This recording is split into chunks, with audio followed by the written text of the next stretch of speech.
Hey everybody, welcome to another edition of This Week in Women's Soccer. I'm your host, Jeff Kassouf, and the active week that we had in both WPSL, W League, and even the U.S. Women's National Team and some other international action brings us to another edition of This Week in Women's Soccer. Happy to have you along. Two really big storylines here that we'll touch on, and you can check out the scores as well listed here. I won't run them down for you, but the U.S. women going over to the Volvo Winners' Cup in Sweden, and they were the winners of that. Pretty convincingly too, defeating Sweden and Japan on Saturday and Monday respectively. And then some big news out of WPSL Monday night, Tuesday morning. The Boston Breakers have been forced to forfeit a game that they had previously won over the Western New York Flash 3-2 behind a Katie Schepfer hat trick. And that has resulted in a forfeit for using an ineligible player. Not something you hear every day. So we'll touch on that in the latter half of the show. But first off, U.S. Women's National Team getting the results against both Sweden and Japan. The Japan game in particular would like to look at because, I mean, that was quite a performance from the U.S. Women's National Team. 4-1 victory over Japan on Monday. And not to dismiss anything they did against Sweden, but I think that following up a solid victory over Sweden with that Japan victory on Monday was quite a statement for this team. The 2 goals each from Alex Morgan and Abby Wambach, and both of whom scored against Sweden as well. And, it was quite a convincing performance from the get-go, really. I mean, 3 minutes in, and you've got your first goal, and within 10 minutes, I mean, I don't think there's anybody out there who can truthfully say that they saw that start coming for the U.S. 10 minutes in, and it's 2-0 up on the reigning world champs, who they have not been able to deal with, quite frankly, for the better part of a year now. The Women's World Cup obviously started that, and officially that was a draw, but nobody remembers it as that. Japan prevailing on penalty kicks, and these past couple of encounters, once at the Algarve Cup in Portugal in March, and then again on the Kirin Challenge Cup in Japan in April, and U.S. unable to get results in either of those games. So this one, bit of a proving ground, and that's not something you often have to say about the U.S. Women's National Team. I mean, they're always looking to prove themselves, sure, but not necessarily used to the position of having a winless streak against a team. So, that was a big win for the U.S. Alex Morgan, Abby Wambach are certainly, if they keep up this form, then it's going to be very tough for any defense to stop them. I mean, you have obviously the just being in the right place at the right time, the finishing ability of Abby Wambach, and then you have I would say that's still an accurate phrase for Alex Morgan, but you add in a whole plethora of speed, and as she showed us in both games really, but particularly against Sweden, in her, she scored really with a good deal of strength. I mean, really just bodying a defender that was a bit out of position, a bit unsuspecting, sure, but I mean, Alex Morgan drops her shoulder, wins the ball that, maybe she really, not literally here, but had no right winning if you're looking at it from the defender's point of view, and, Thomas Enderby's point of view as well. I'm sure he had some words on that play. But, the result, a very good one for the U.S., both results. And for the U.S., especially with Alex Morgan, Abby Wambach, I think that, that pair, along with what is very scary for opponents, and I think sort of an ode to the future, perhaps. Pia Sundhage choosing to go to a 3-4-3 formation in the 81st minute, already up 3-1, and just like China, when they were up 3-1, went to the 3-4-3, just like China, putting in Sydney Leroux for an outside back, making that sacrifice, if you will. You certainly can't really call it that when you're up 3-1. It's not like you're pushing for a game, but Sydney Leroux goes up top to join Morgan and Wambach, and they score again, and the 3-4-3 has looked very convincing. I mean, we've only seen it in 10-minute periods at the end of a game when teams are tired, but who's to say that that's not exactly when you need it in the Olympics? I mean, that's certainly something that Pia Sundhage is feeling confident about, that she can implement that with success, whether she's up a goal, up 2 goals, or whether she's pressing for an equalizer. Because, I mean, I think that the success that we've seen with that system in those situations has to make you think that it bodes well for if they actually really need a 3-4-3, if they really need to say, Sid Leroux, get in there, play a 3-front because we're down a goal in an Olympic semifinal or a quarterfinal even, or a group stage match that they need it. I mean, could need it on day 1 against France. So I think some really encouraging stuff there. Back line still a bit of a bit suspect in certain areas. The game against Japan in particular was interesting in that there were just some really mental breakdowns, I think, of just sort of silly passes, silly back passes. I mean, at one point, and I mean, this is something that I don't think we ever say, Christine Rampone was just with a head scratcher of a back pass to Hope Solo that almost went into her own net. Solo kind of just hit it with her shin to guide it wide for a corner kick, but I mean, it was almost chipped into Rampone's own net. So, I mean, that was very uncharacteristic of her. There were a few bad passes like that. And then, even against Sweden, Lotta Schälin, who scored Sweden's only goal in the loss, she looked very good. I mean, she was going up against the right side of the U.S. defense, which on the day was Heather Mitts, and Christine Rampone was playing on that right central side. So, there's some things to be worked on. I mean, I think, you look at Saturday and you say, well, Saturday you have Mitts in there, and that's not necessarily your starting lineups. There's a little bit of an adjustment. It's understandable, but I mean, both days, even, Monday against Japan was essentially the starting lineup. Well, at least the starting back 4. The lineup was a bit interesting in that the game against Japan, Carly Lloyd started on the bench, and Sundhage went with Rapinoe and Cheney in that midfield in front of box, basically, or around box. So, I don't know if that necessarily means it's the starting lineup. I don't think it does. But for the back line, that's certainly a starting lineup. The only question being, which side does Kelly O'Hara play on, and which side does Amy Lepelbid play on, right or left for each of them. So some things to work on the back. I mean, the midfield I didn't think was too bad.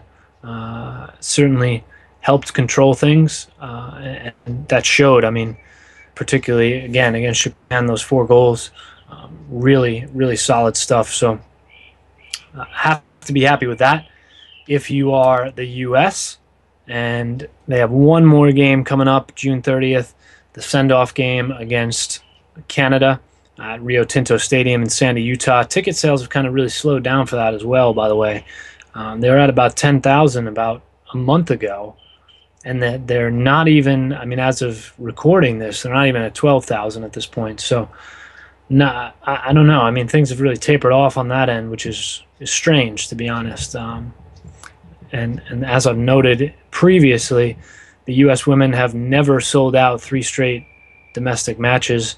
And one of those times with 2 straight even involved the 99 Women's World Cup. So it'd be a big achievement, and I know the folks out in Salt Lake are big on that. They support Real Salt Lake quite well, and now is sort of their challenge issued here to support the U.S. women as well and be make history And I'm sure that that's sort of an angle that I'm not saying it's going to get somebody to buy a $50 ticket, but I think some people would be drawn in by that, just having that pride in Salt Lake. So we'll see what happens there, and we'll keep you posted on that. Keep some tabs on that, and looking forward to that. That's Saturday, June 30th, 1 o'clock kick, I believe, on NBC. So that should be good. 1 o'clock kick could be a noon time. We'll check that. Moving on from that, the U.S. players coming back now. They left Sweden on Tuesday. There's matches throughout the W League and even WPSL on Wednesday, which, thank goodness, somebody somewhere smartened up and actually said, no, they're not going to play these games. For a while there, I mean, a couple teams were sort of touting the fact that the U.S. women would be back on June 20th, Wednesday evening match, big match. No, I mean, they just played some of them, not two full match. I'm not sure, actually, if anybody actually went.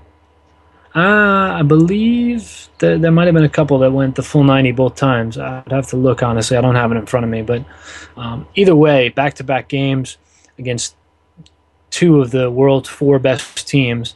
And then a flight, which I believe, for those going back to the West Coast, which is a decent number of them, especially those going back to Seattle to try and play for the Sounders this weekend, that is something in the realm of 20 hours or so on that plane, I think. I might be exaggerating that a little bit. Maybe not 20 hours on the plane, but certainly of travel if you have layovers and that. So there's no way that these U.S. players are playing on Wednesday. Thank goodness folks have figured that out, including team coaches and managers. But on the topic of W League, WPSL, Elite League, and again, you can check out the scores in the text of this.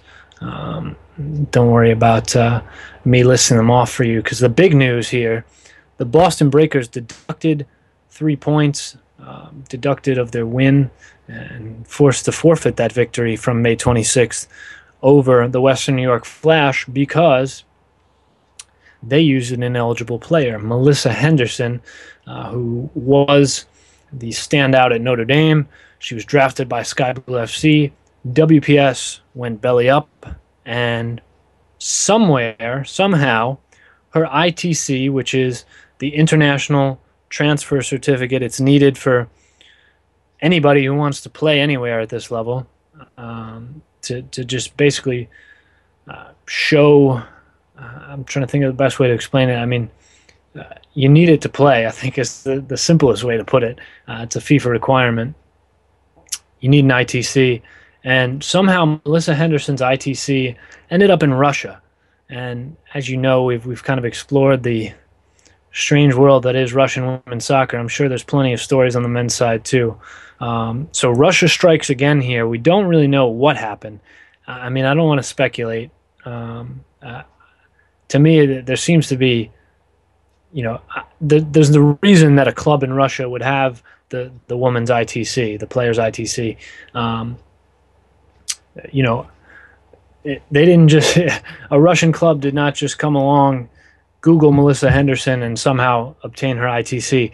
She didn't go play there, but something happened, obviously, and there was clearly some sort of interaction in some way, because there's no way that it just doesn't happen. The team doesn't just acquire an ITC like it's trading stock. There has to be a mutual agreement or a mutual interaction at least. So we'll keep exploring that. But the bottom line is Melissa Henderson's ITC was in Russia, had to be transferred to the U.S., where it would be noted, if you will, that she was now a Boston Breakers player. That never happened because it never cleared, because it never came from Russia, never came back from Russia, I should say. And Melissa Henderson played the full 90 minutes against the Western New York Flash on May 26th.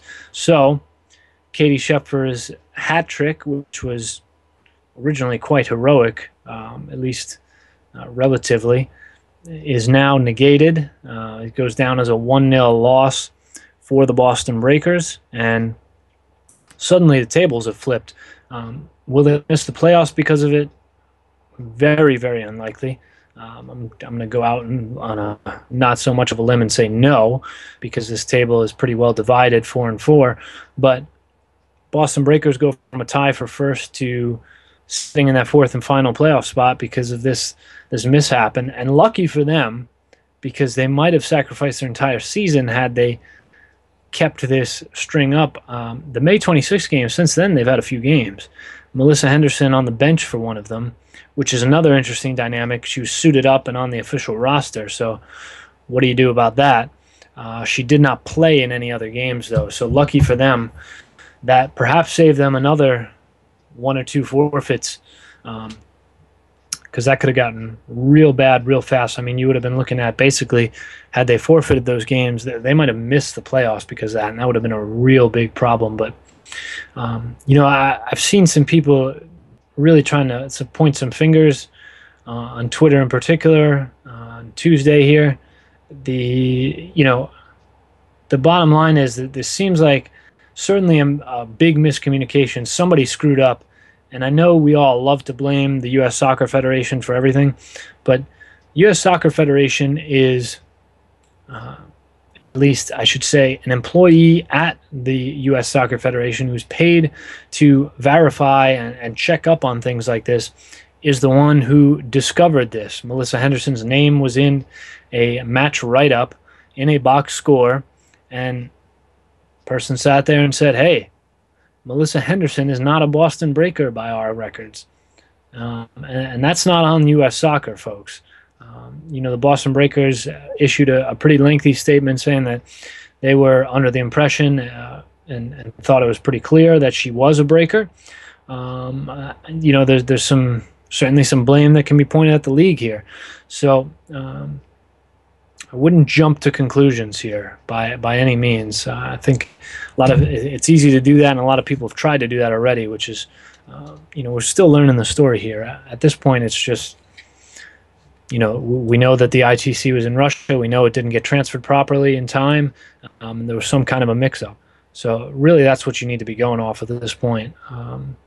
So just keeping that in mind. But shakes up WPSL Elite League a bit. I mean, Chicago Red Stars now alone up top. West New York Flash, who previously, they were the ones sitting in fourth. They were the ones who were, I don't think they were in any real threat of missing out, but they probably, at the rate things are going, they would have finished third or fourth. And now, shoot, they beat Chicago. They go down there and sweep the season series, and maybe they're challenging for that number 1 spot. They're already hosting the playoffs, so I guess they're getting home field advantage anyway, but maybe they get a more favorable matchup. I don't know. Now, see, that could make it real interesting, because maybe karma comes back, and not that they did anything by any means, at least that we know of course. But, they win the league and then they win the regular season maybe, and then Boston's sitting there in fourth, and it's basically sort of the matchup we thought, but reversed roles. So, but anyway, that's certainly interesting, and it's Russia again. I've documented on EqualizerSoccer.com the bizarre happenings in Russia that some of these American players and one Jamaican, Almond Davis, experienced, and there's at least one still over there, Danielle Foxhoven, and then there's some Brazilians, there's Swedish players, there's a lot of players over there, and a bit of a question mark still, a bit of a mystery that is Russia, but shouldn't pinpoint them. I have heard, as this news is broken,